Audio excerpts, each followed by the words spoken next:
Hey, Jerry, we need a fresh new Mario game. You always have a knack for ideas. What's in that brain of yours, buddy? Oh, what if the Rabbids used a VR headset to fuse things with Mario stuff, and it's an RPG? Oh, and Mario has a gun!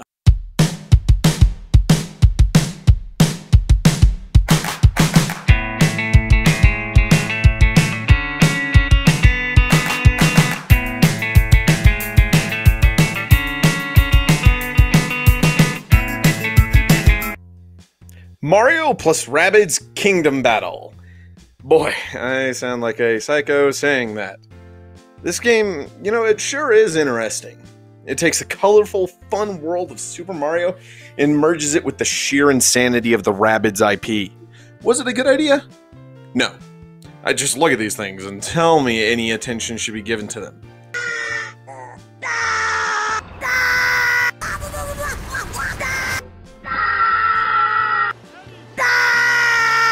I know, I should have warned you before damaging your IQ. Now, jokes aside, this game is surprisingly good, actually, and over the course of this video, I am going to be explaining why I like this game, as well as build up to an official score for the series as a whole. We're going to start with Mario Kingdom Battle, then we're going to get to Donkey Kong Adventure, and then lastly finish with Sparks of Hope. Alright, so after the Rabbids begin fusing their world and Mario's, we are given our first three characters to use. Mario, who is a leader and all-rounder. He can set up an opportunity attack and buff your whole team's weapon damage. Now, when I say weapon, I am not joking. Mario uses a fucking gun to shoot and exterminate his foes. I know it's not an actual firearm, but seeing Mario take tactical cover to shoot his opponents is hilarious, to say the least. Next is Rabbid Peach. She's a sassy little diva and your first healer. She can do a self-shield from damage or heal her teammates. Those are her two abilities.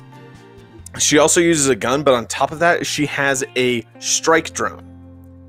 What the hell is this thing? I don't know, but it lets me cheese fights, so I do not care.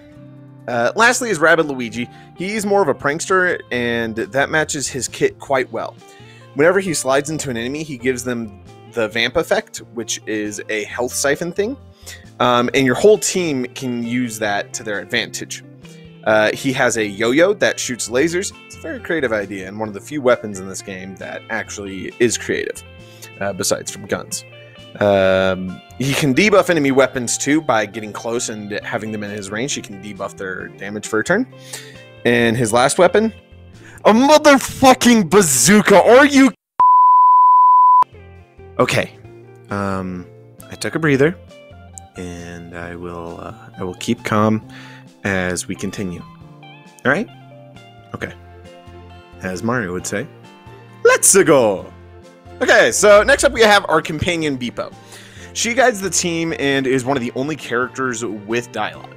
She's basically a little Roomba with bunny ears, and I'm sure no one has done anything weird with her on the internet. I hate this place. The story is simple. There's a Rabbid merged with the VR headset I mentioned at the beginning, named Spawny, and we have to save him from Bowser Jr., who is the game's main antagonist, actually. But there is a scary corruption glitch portal thing in the sky. I'm sure that won't be a problem. Anyway, we journey around a fused Mushroom Kingdom and fight a collection of bosses as we try to save Spawny. Each area unlocks one new character, except World 2, but let's break it down. In World 1, you fight per Rabbid Plant and save Luigi. Luigi is now a world-class marksman. At the end of World 1, you fight Rabbid Kong.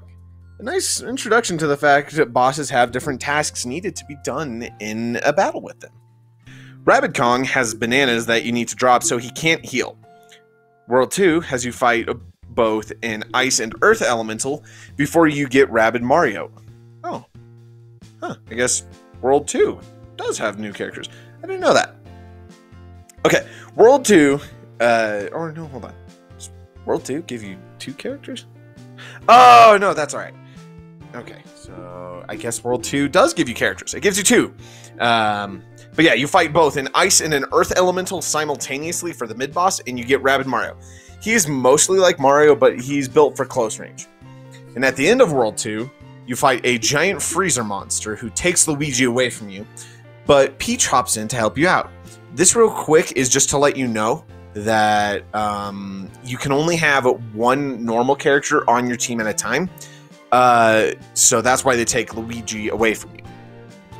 But yeah, Peach has a shotgun, which is just so funny. She is a more effective healer than Rabbid Peach, with the ability that once she lands, she will give a healing effect out. So you can heal constantly every turn, instead of having to wait for the healing to recharge.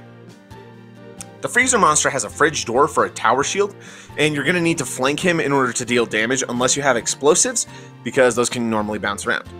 World 3 is super spooky, and you fight a literal swamp monster to save Rabbid Yoshi, who has a machine gun and can dash through multiple enemies. Rabbid Peach, and Mario were my team for most of the game, and that's just because I really liked their kits.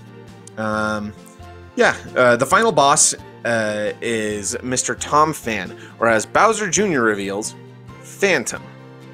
But he sings, so he's literally a Phantom of the Opera. I mean, come on, guys. That's just so funny. Laugh it up, laugh it up. Laugh, laugh, laugh. I swear, laugh. In his fight, you need to break spotlights in order to hurt him. And the whole time, he's interrupting with more performances, and he's trying to, like, get Mario down and, like, not feel very good about himself, and I really like Tom Fan. World 4 is the final world of the game, and it sees you heading towards Bowser's castle. And Bowser Jr. has kind of like taken over it and made it more so like a military installation to train new Rabbids to fight you. And it's a very much so, you know, a gauntlet of enemies. And it just leads to, you know, a pretty cool little environment. You have fire raining down as a stage hazard, and you have to make sure you're positioning right so you're not getting hit. And this all leads to a really nice puzzle I liked, which requires you to build a pipe maze for you to be able to go down and fight Bowser Jr. finally. And when you do fight him, he is in his literal Gundam. He's in a Gundam suit. His dad got him, and you have to beat him in order to save Spawny. Once you beat Bowser Jr., the mech explodes and he goes flying. And then Spawny falls down a cliff. But that's not before Yoshi shows up, and he flutter kicks up to save Spawny. And he has a rocket launcher, but I didn't use him, so I don't really know much more about his kit. I just saw his profile picture when you pick him up, and he's like, "Oh, I have a rocket launcher," and I'm like, "Guys, can we just give people some normal weapons for once, or creative ones like the yo-yo?" Yeah, and you know, we're headed outside. I'm getting ready for the credits, but then this evil glitched dragon takes Spawny. Yeah, that scary evil corruption glitch portal thing that I told you not to worry about. Yeah, it got stronger every time we beat a Rabbid. And now it's a boss gauntlet that it creates, and we need to beat it in order to stop the dragon and save Spawny and the Mushroom Kingdom and all of the world before it is too late. And it's really built up. And it's an alright gauntlet. The first boss made by the dragon is a duo, Wario and Waluigi, Rabbid versions of the nefarious Wario brothers. Now, the concept is hilarious. I love it. The designs are funny. Except for the fact that they are reskins of old enemies. Wario is a Valkyrie, which is this enemy that has machine guns introduced to you in World 3, and it can shield its enemies, not its enemies, its teammates as well, to prevent them from taking too much damage. And Waluigi is a Smasher, which are these big guys that run around with objects and crush you and your team. Now, they work together to fight you, which is fine, that's fun, but I've fought Valkyries and Smashers teamed up at that point. The next box is... The next boss is a Lava Queen. That's her name. She is a Valkyrie skin, except she does fire damage. And, you know, the 3's lackluster creation is made up for entirely with the amazing final battle. The dragon is called the Megabug. Very fitting. I actually really like that name for it. And we don't directly fight it. Instead, we help Bowser Jr. rescue his father Bowser from the Megabug's control. That's right, guys. Bowser's the princess this time, and I'm sure that will not have horrible implications on the internet. It's a clever three-phase boss fight against Mega Dragon Bowser, which is the actual name of him. So the first phase, you know, he's spawning in a bunch of the enemies just around you, and you need to beat Bowser. The second phase, he starts raining down fire and flying around, and you just got to get close enough to shoot him. Now, the third phase is actually really challenging. Not super challenging, but still, it took me a minute to figure it out. Bowser begins to shield himself with the wings from the Megabug Dragon form, and you can't damage him. However, on his turn, he does a spin dash attack, and you have to get him to hit solid cover that's usually made of metal in order to stun him and attack you. Not attack you, attack him. I actually lost Mario in this fight before I realized that's what we needed to do, because Mario went down, and then I was like, well, I just gotta stay in cover so Bowser can't get to me. And he hit that, I'm like, wait, was I supposed to be doing that to stun him? So yeah, it was pretty cool. Once beaten, the Megabug separates from Bowser. Bowser's out cold and giving Bowser Jr. time to, you know, reconcile for his mistakes with Spawny. He apologizes, it's super sweet, and the Megabug dies. Yeah, and that's the conclusion, really. You go pretty much straight to credits after that. Now that I've covered, you know, most of my thoughts and recapped the game's story, I'm just going to give an overall closing statement, which is that Kingdom Battle is a creative and actually enjoyable spin-off that has unique designs, engaging gameplay, and clever puzzles, which is something I love. It is a great opener to this world and is open-ended enough to allow its 2 sequels. That's correct, 2. But first up, I'm going to give Mario plus Rabbids 1 Kingdom Battle an 8 out of 10. Now, let's get on to the second game.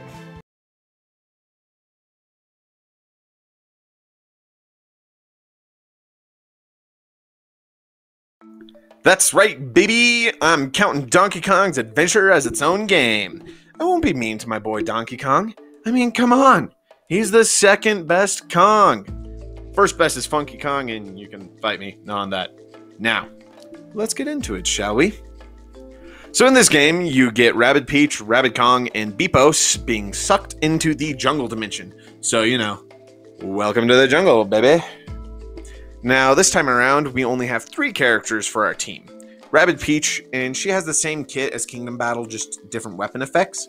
Rabbid Cranky, who is a Rabbid version of Cranky Kong, and he has a crossbow, grenades, a sleep effect, an opportunity attack, and this.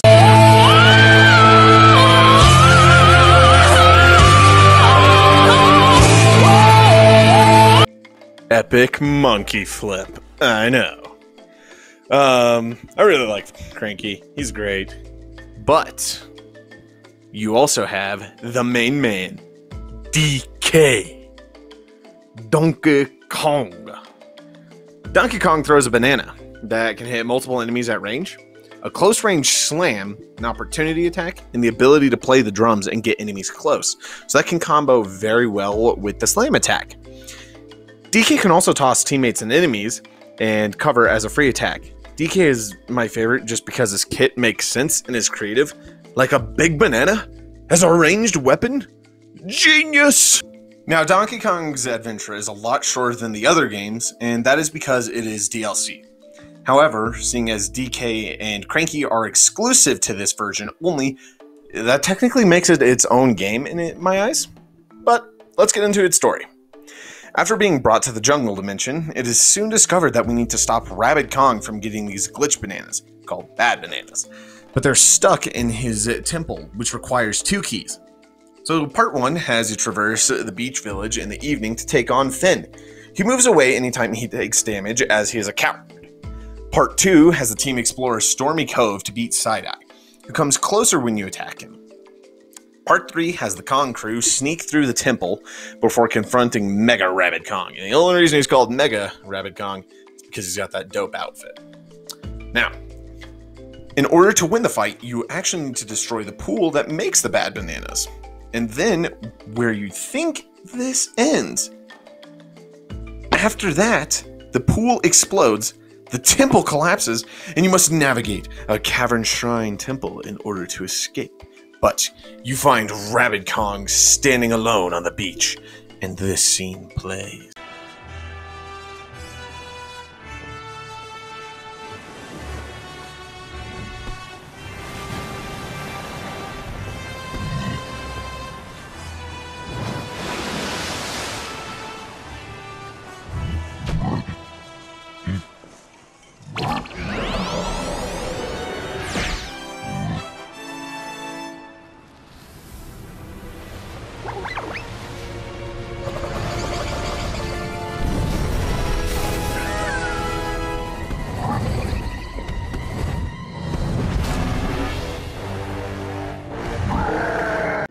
Like, it goes so hard.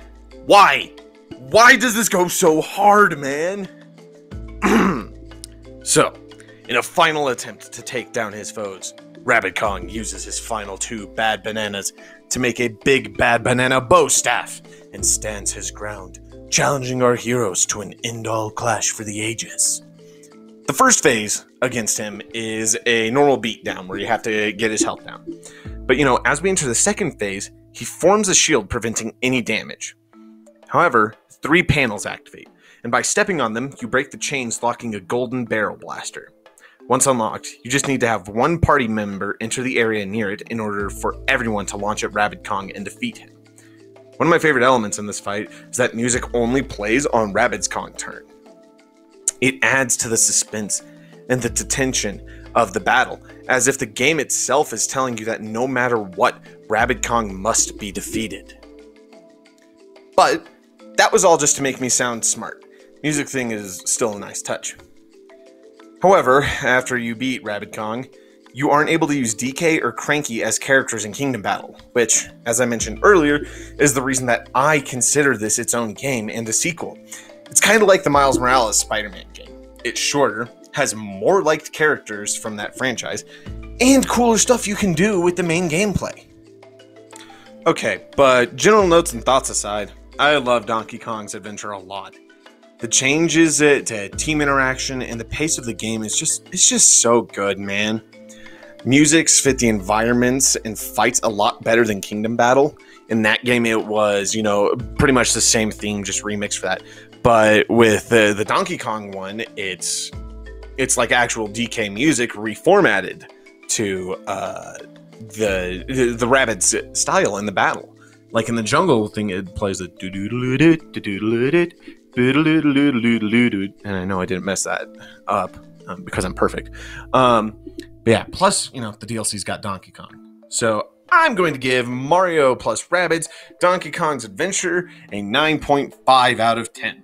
The only thing holding it back is Donkey Kong can't be played in Kingdom Battle. Okay, for those of you who have been waiting, let's talk about the third and latest installment in this series. Alright guys, what is Nintendo's best Mario game? Galaxy. What has Nintendo not touched in years? Galaxy. What game is going to get its third installment? Not Galaxy. Yeah, I'll admit it. This game has me a little salty because it's not actually Galaxy 3. But I won't include those feelings in this video because that wouldn't be fair to it. Now, as of writing this first part of the script, I have yet to play Sparks of Hope, so give me just a second.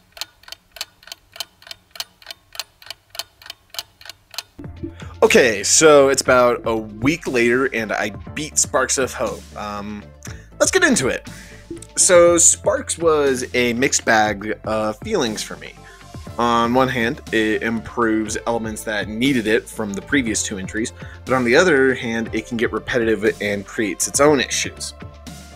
Especially with this first one that I'll mention, they made Bebo a boy and British. How could you do that? They were a cute little Roomba.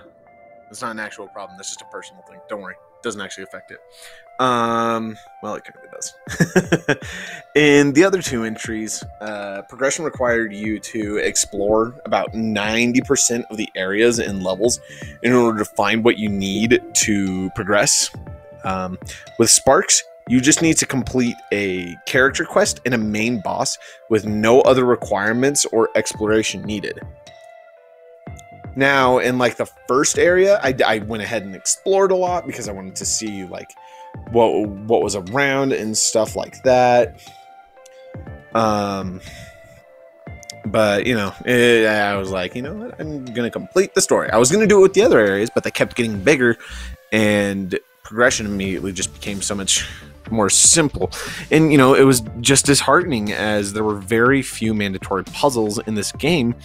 And I rather like mandatory puzzles. It challenges my brain. It challenges me to think outside of like, oh, well, how am I going to kill this person? It's like, dude, what do I need to do to solve this? Another change that I hated at first was the voice acting. Yeah, that's right. They gave Rabbids voices. You know, it takes a second to get used to for characters that aren't new, like Edge.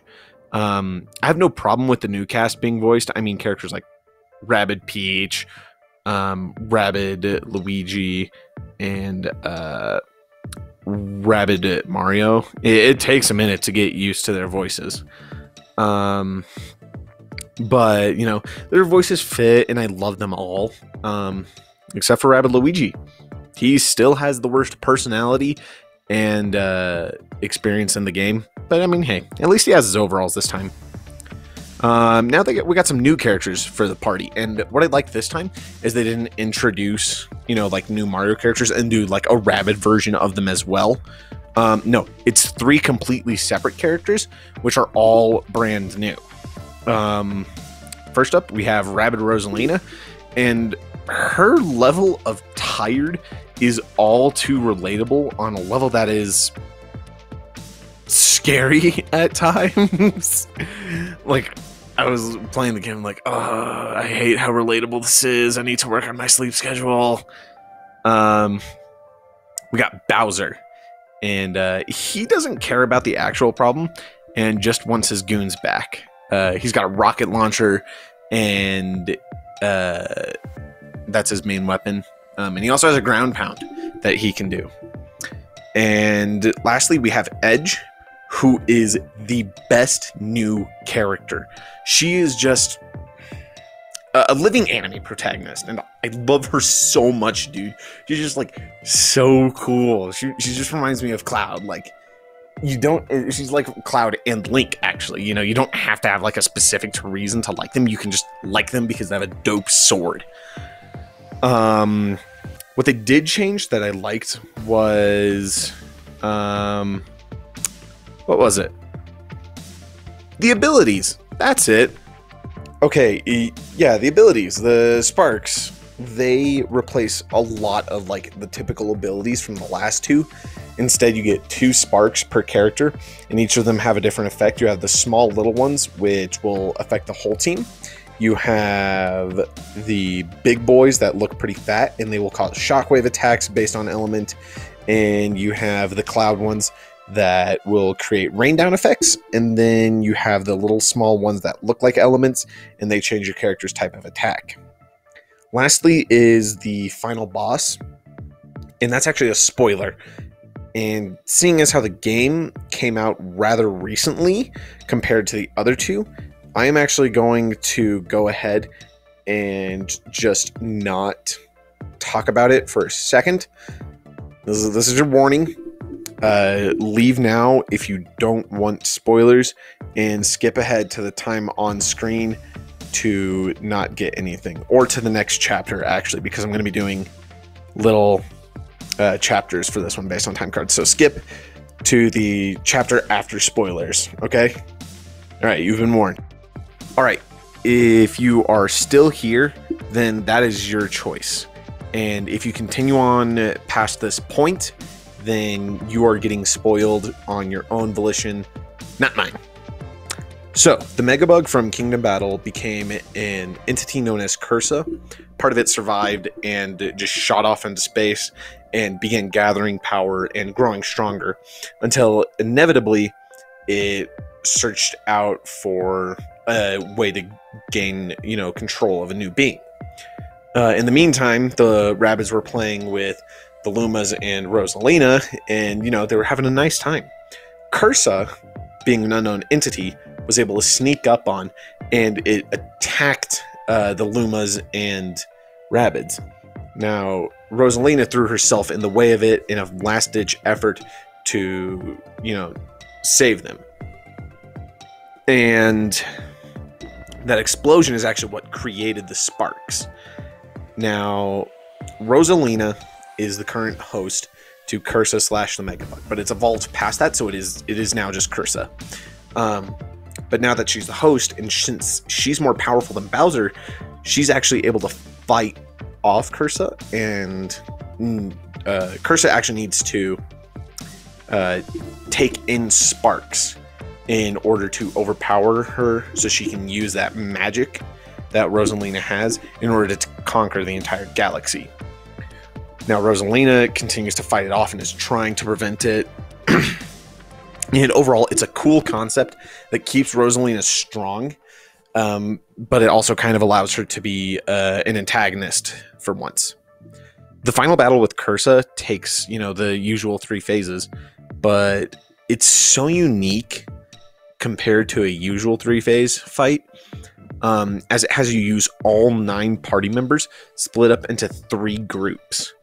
And you need to utilize these groups in the best possible way you can in order to conquer the objectives fast enough that you don't lose a team. Because if you lose even one team, you have to start that entire section over.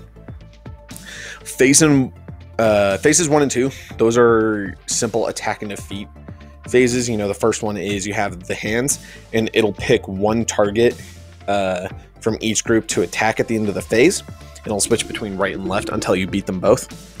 Then phase 2 is Cursa with Rosalina still enveloped, and they'll just attack the closest person to them. But phase 3, you see Rosalina get separated from Cursa, and she's going to aid you guys. Now, in phase 3, you need to charge up Rosalina's attacks and balance handling the enemies to ensure that you win.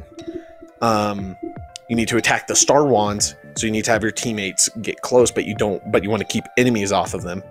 And it's kind of hard, like when some groups, because you have everyone being close range, or you have everyone long range, but no sight lines, and you don't have any close range brawlers to clear them out, and you don't have any tanks. So it can be a little tricky. You just got to charge Rosalina up 3 times, and then after that you get a cutscene that shows the sparks that had their power absorbed and died, reform and finally shatter Cursa and kill the Megabug for good, hopefully.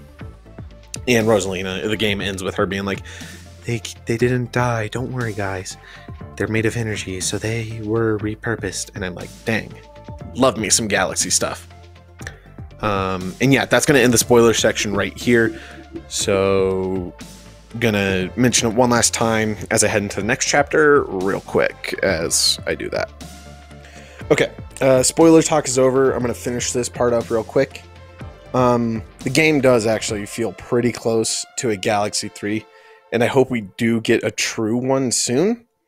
But as of now, Sparks of Hope improves greatly on a multitude of problems with the first 2 Mario and Rabbids entries, and I appreciate that very greatly. So in return, I will give the game a solid 9 out of 10. Okay, let's throw these up in a tier list by numbers real quick. You already know my feelings, and if you've been paying attention to the scores, you already know the placements for the games. So, in third is Mario plus Rabbids Kingdom Battle. Second is Sparks of Hope. And first is Donkey Kong Adventure. I was pleasantly surprised with how enjoyable and fun this series was, and I did see that Sparks of Hope is going to be getting a Rayman Legends, DLC and a second DLC at some point in the next year. And, you know, I'm probably going to make a follow-up video on that whenever those come out. But, you know, I was pleasantly surprised with how enjoyable and fun the series is. So I'd recommend trying it for yourself, even if you think it's goofy. It's worth a shot to try out. Yeah, that is all, guys. See y'all next time. Peace.